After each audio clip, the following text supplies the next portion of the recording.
Praise the Lord. This is the day that the Lord has made. Let us be glad and rejoice.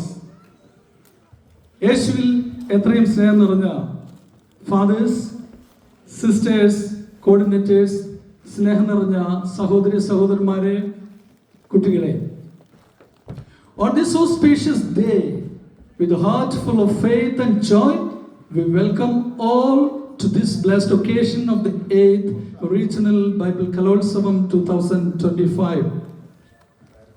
We are so glad. കഴിഞ്ഞ വർഷത്തിനേക്കാൾ വളരെയധികം entry നമുക്ക് ഈ വർഷമുണ്ട്, 750 പരം. അതുപോലെ തന്നെ 64ഓളം group programmes ഉണ്ട്. ദൈവം നമ്മുടെ ഈ റീജിയനെ വളർത്തുകയാണ്. വചനം ഇരുതല വാളിനേക്കാൾ മൂർച്ചയുള്ളതും വചനം മാംസമായി നമ്മുടെ ഇടയിൽ വസിച്ചു. വചനം അരൂപിയായി ഇന്നും നമ്മുടെ കൂടെ വസിക്കുന്നു എന്ന ആ വിശ്വാസത്തിന്റെ ഒരു ആഘോഷമായി നമുക്ക് ഈ ബൈബിൾ കലോത്സവത്തിനെ കാണാം. വചനം സ്വീകരിച്ച് വചനത്തെ യേശുവായി ലോകത്തിലേക്ക് കൊടുത്ത പരിശുദ്ധ കന്യാമറിയത്തെ അനുകരിക്കുന്ന ഒരു ദിനം കൂടിയാണ് ഇന്ന്.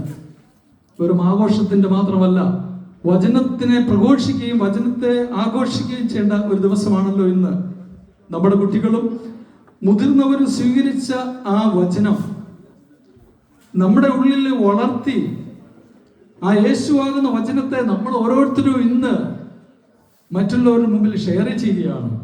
ഡാൻസിന്റെ രൂപത്തിലാണേലും, പാട്ടിന്റെ രൂപത്തിലാണേലും, പ്രയറിന്റെ രൂപത്തിലാണേലും, എസ്സേയുടെ രൂപത്തിലാണേലും, ടാബ്ലോയുടെ രൂപത്തിലാണേലും, പല രൂപത്തില് നാമും മാതാവ് യേശുവിന് ജന്മം കൊടുത്ത പോലെ ആ വചനത്തിന് ജന്മം കൊടുക്കുകയും മറ്റുള്ളവരിലേക്ക് എത്തിക്കുകയും ചെയ്യുന്ന ഒരു വളരെ സന്തോഷമായ സുദിനമാണ് ഇന്ന്.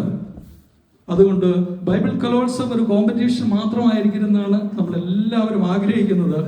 It's A spiritual celebration, A beautiful harmony of faith and creativity.